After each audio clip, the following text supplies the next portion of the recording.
time with Almeida. It's coffee time with Almeida.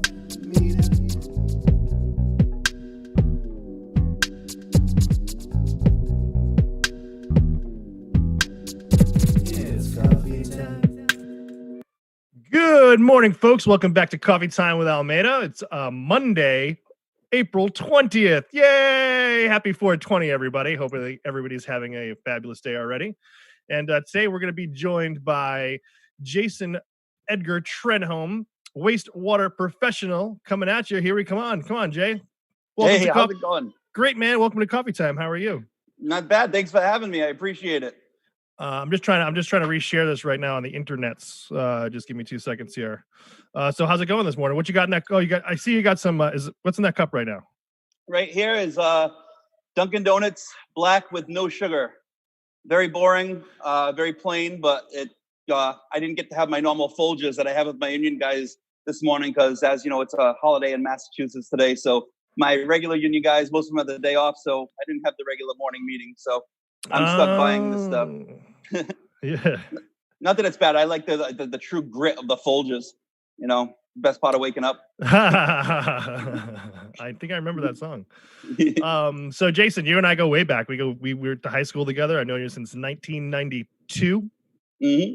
And we did theater together, a lot of crazy fun stuff. And we kept in touch. We still can play some poker.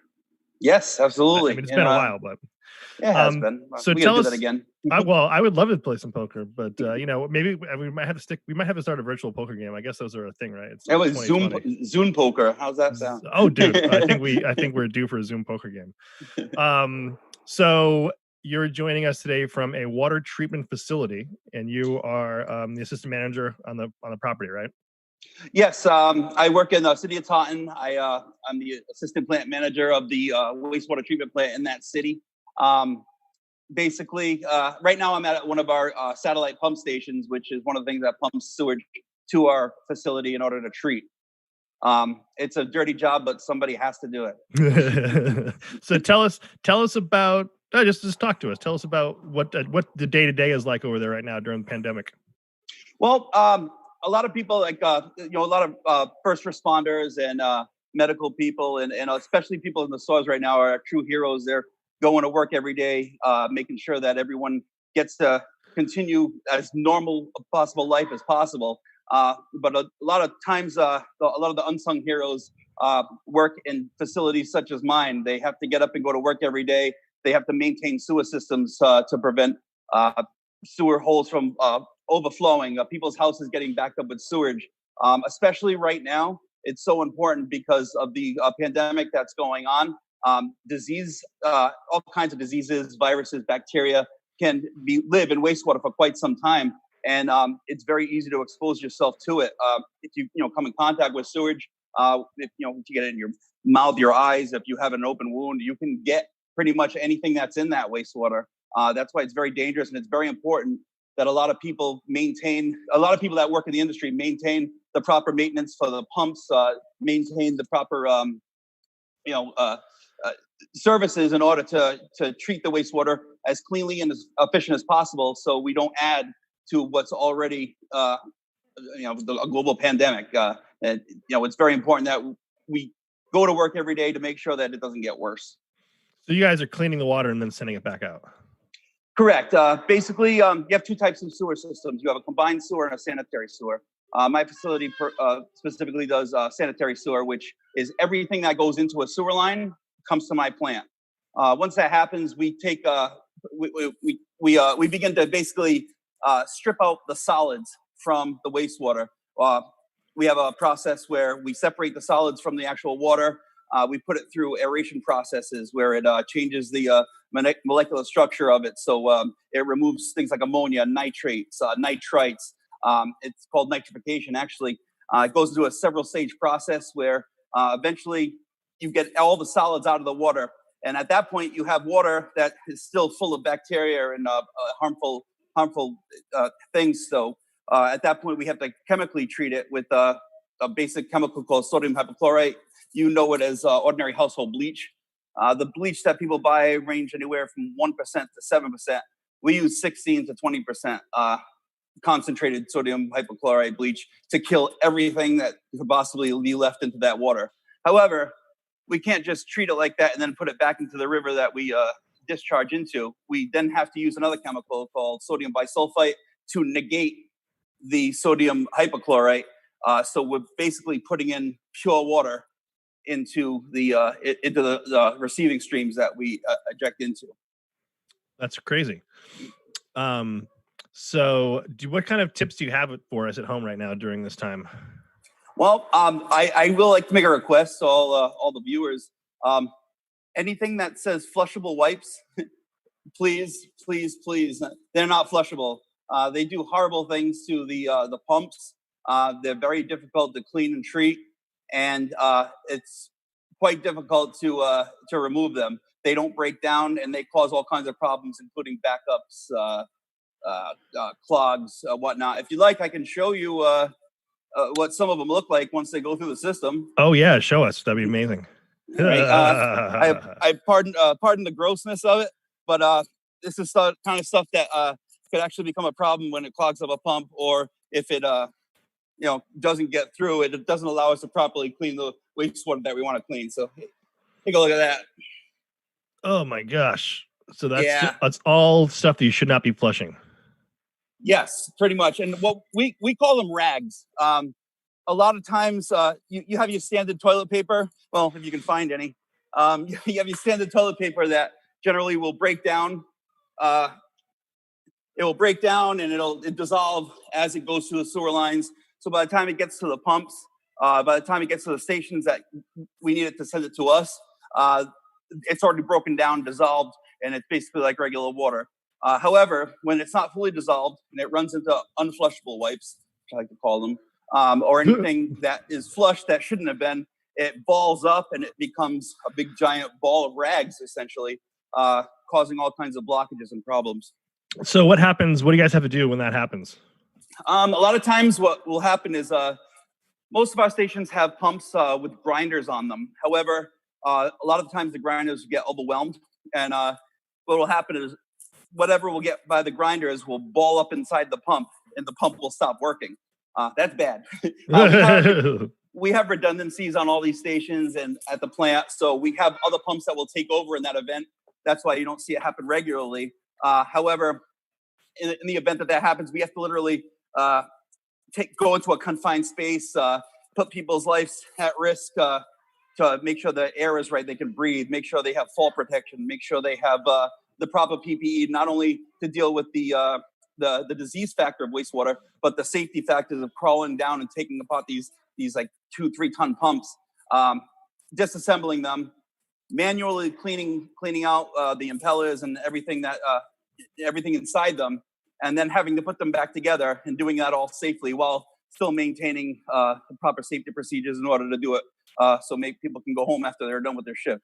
So like you're literally these folks are literally climbing into a pump. In some instances, a lot of instances, we have pumps that are very small.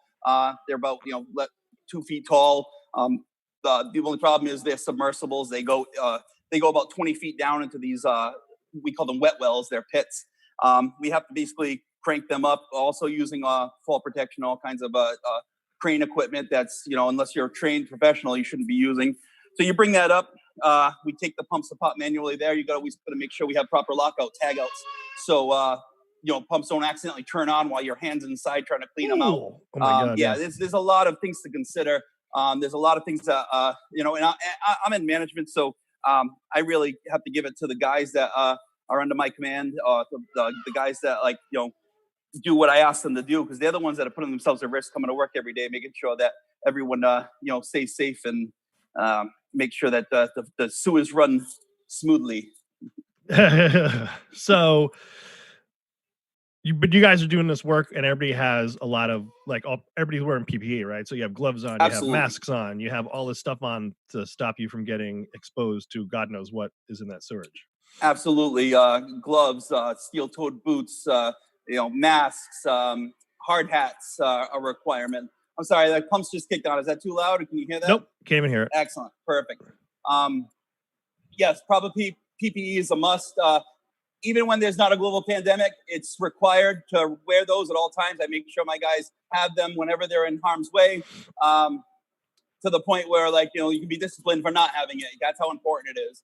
And that's how I make sure that I stick strictly to the advisements of the way I've been trained, and the importance of having it. It's just, want every single one of my employees to go home and give their kids a kiss goodnight at night. Like, that's my goal. So yeah, it's got to be. So you're considered obviously essential personnel. yes, absolutely. Without people like wastewater treatment facilities, regular business can't run. You can't if you can't flush your toilet, you can't function properly in a normal world, which is definitely not what we're living in now. But if you can just imagine not being able to flush your toilet during this, you have those guys to thank. So I just see it like happening like this. Someone flushes something down the toilet they're not supposed to. It backs up something like one of the pumps. There's nobody working there, and all of a sudden everything's backed up. Now you have literally disease coming out of your drains back in your house. Coming into your house, into the streets, anywhere where you have sewer manhole covers, they could come out there. You can back, like you said, into your house.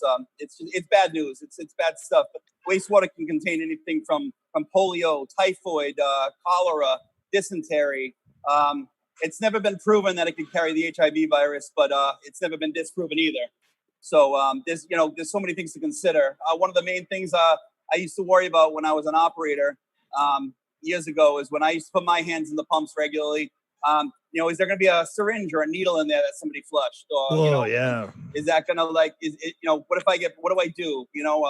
But if you follow the rules and you do it properly and safely, you have a very elevated chance of a success rate of not getting hurt or sick.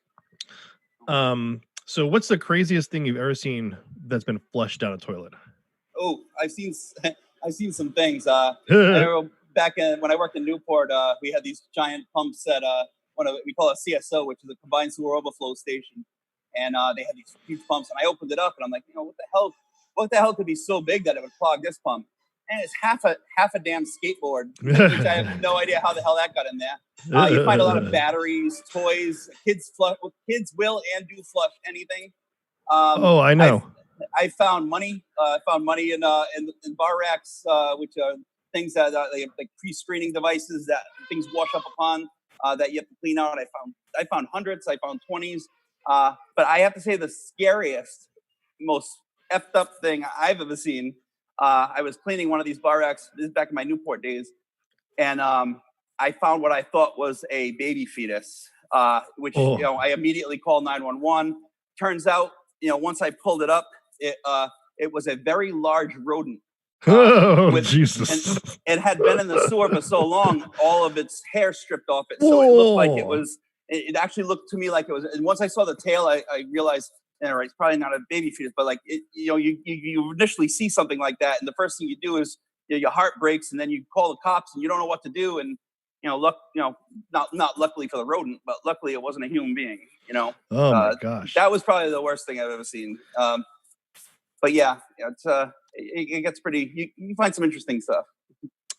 So how did you get into the wastewater treatment game? Well, no pun intended. I kind of just fell into it. No, I was working as a living aid supervisor at a group home for disabled gentlemen. Loved the job, actually. It was still one of my favorite jobs. However, anyone who works in that industry knows that that it's a state-funded project, so it's very low pay. But what I did and the amount of care that I put out, financially, it wasn't doing enough to support my family. So my ex-wife at the time, her uncle, who worked in the industry, said, "Hey, why don't you come on down, apply? We'll see if we can get you in.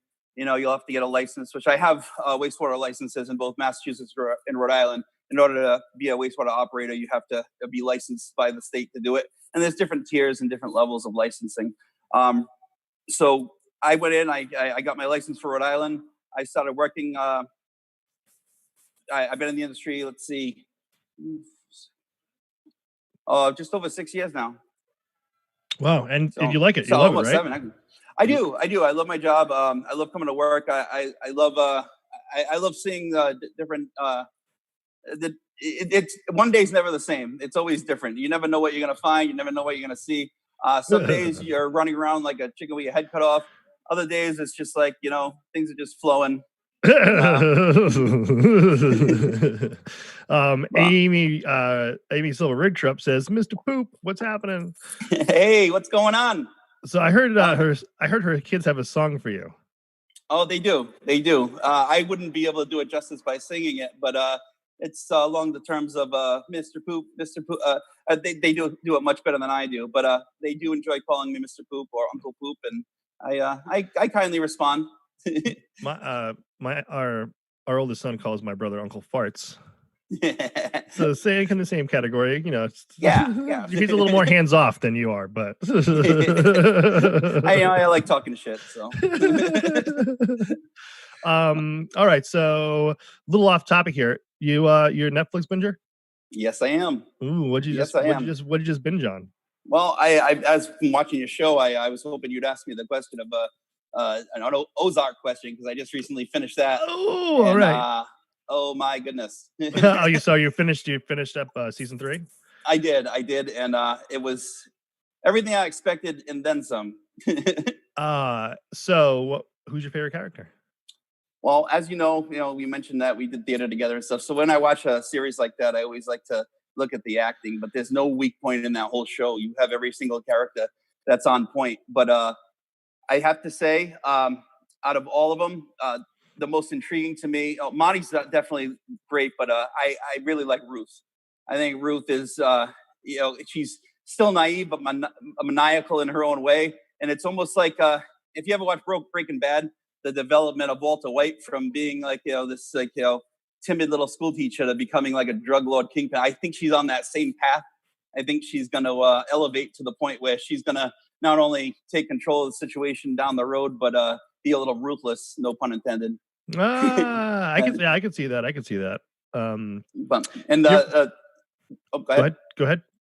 No. I just I think how she handles herself and did what she did and was still came out with the last season alive. I guess no spoiler. Really impressed me. Yeah, she'll be around for a little bit longer. Did you watch Weeds? I did. You know, it's coming back. A while. I heard that. I wasn't sure what the truth of that was, but I'm very excited. I love Kevin Nealon in that show. He was he was hilarious. But that was great, well written, put together, and especially like that show came out at a time where cannabis legalization wasn't really in the mainstream news, or I don't even know how many states at that point actually had legal cannabis for both recreation or medical. But now that it's coming out, and you have more of the states that are cannabis friendly, so to speak. I wonder how that's gonna work and how they're gonna incorporate that into the show. Yeah, I'm looking forward to it. Hopefully they're gonna release that soon. So do you have any podcasts that you listen to? Not really. Just the ones I podcast with. I listen to Rogan when I can. Joe Rogan. I like Nice. that podcast. I don't get most of the time. The only things I really watch streaming wise at work is your show and Mike and Eric's show, Disrupt America. Yeah. I suddenly become quite a fan of both your show and his. I try to catch it every day. Other than that, with 3 kids and still working full time during all this, and having a family and stuff, it's tough to sit down and actually pay attention to a lot of those. But I pay attention to the important ones. So you guys are close to a market basket, right? Is that where you do your grocery shopping? For the most part, yep. Yeah. We do market basket. Stop and shop a lot. It hasn't been too bad. In fact, we haven't had a lot of the problems I'm hearing about people not finding things. We've been happy to be very lucky. Luckily for me, my girlfriend Jessica. Hopefully you're watching, babe. She does most of the shopping, mostly when I'm at work and stuff, or with the baby. So she hasn't really had many issues. We have everything we need. We have toilet paper. We have paper towels. We have plenty of food. So that's been going good. Nice. We've been, basically, we haven't really been stockpiling. We've just been doing our normal thing, and we've been pretty lucky. Yeah, us too. I'm back to normal shopping. I mean, I normally go to Stop and Shop like 3 times a day, but now I'm going once a week, which is kind of makes me prepare for the week. Right. And what we're doing, I know my girlfriend Jessica, she really believes in this. She's a bartender at a restaurant, so we're trying to support like a lot of the takeout recently. One, because we don't like cooking a lot. Well, she's great at it. I'm not. But we try to support them as much as we can. Trying to keep these places afloat, the places that we rely on to go when we want to be entertained and want to be wined and dined. And they're eventually going to all come back so we can actually sit down in them someday. So we want to make sure that we support them as much as we can to get them to that point.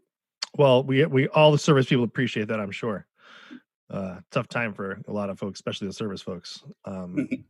So what's your, just back to the poop, what is your most important part of PPE? Gloves, 100%. Non-latex, nitrile, rubber gloves.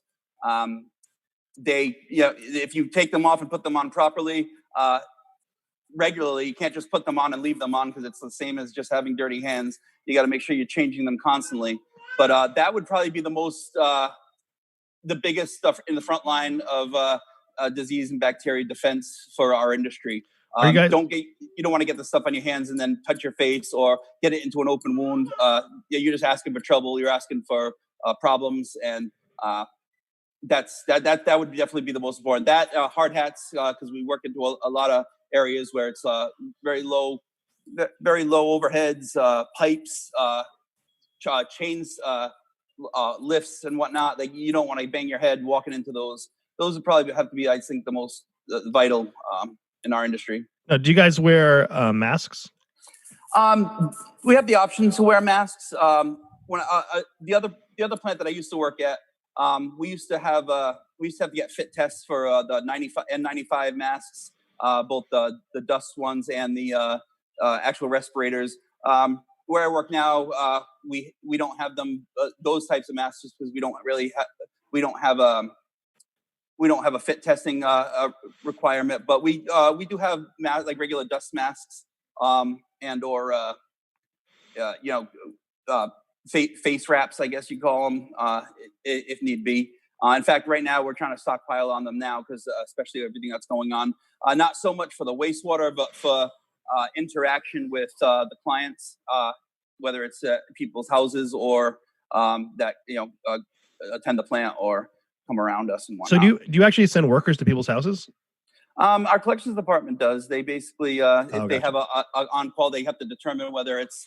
So basically, when you own a house, you have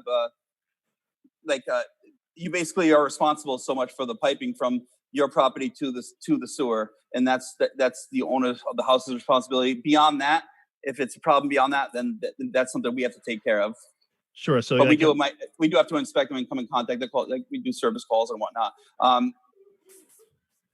I'm not really sure the percentage of most of the time we go there, and if it is our fault, I don't want to say our fault, but if it is something we're responsible for or something that they're responsible for. So. Yeah.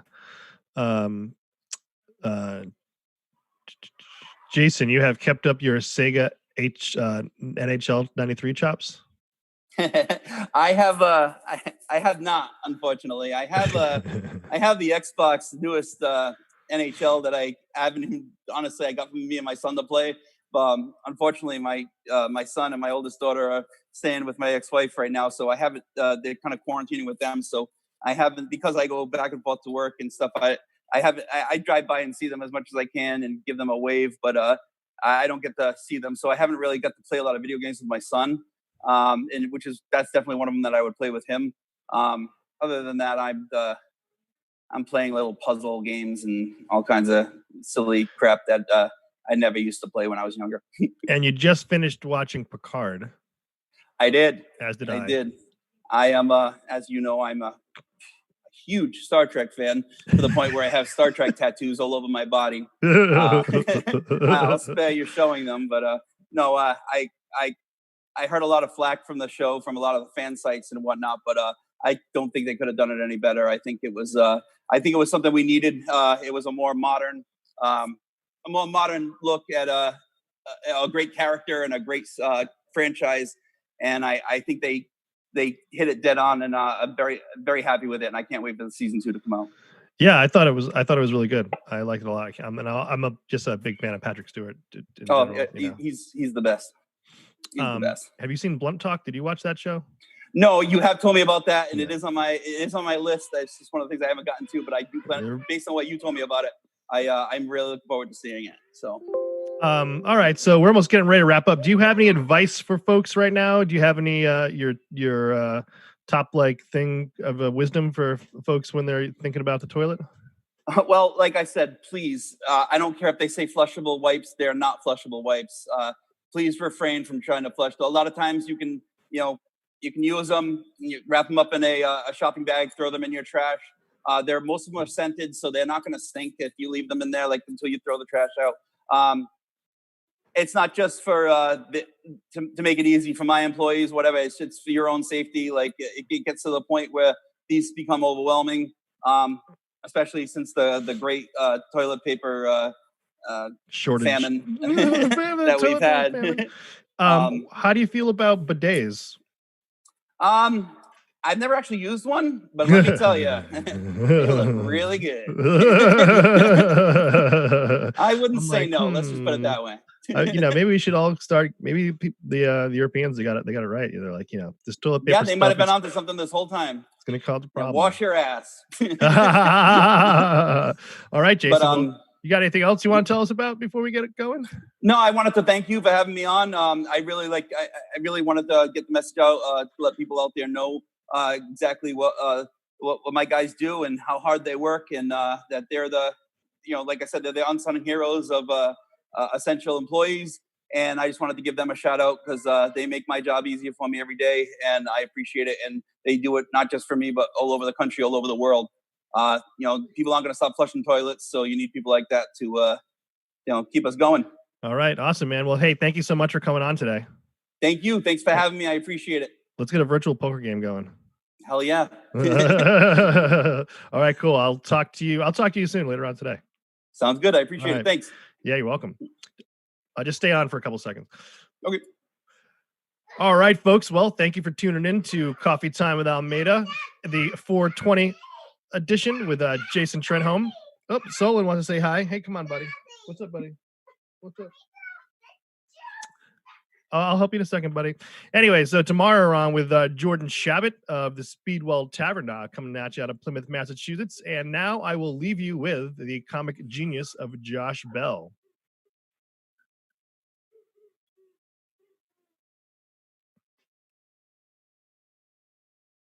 Okay, sir.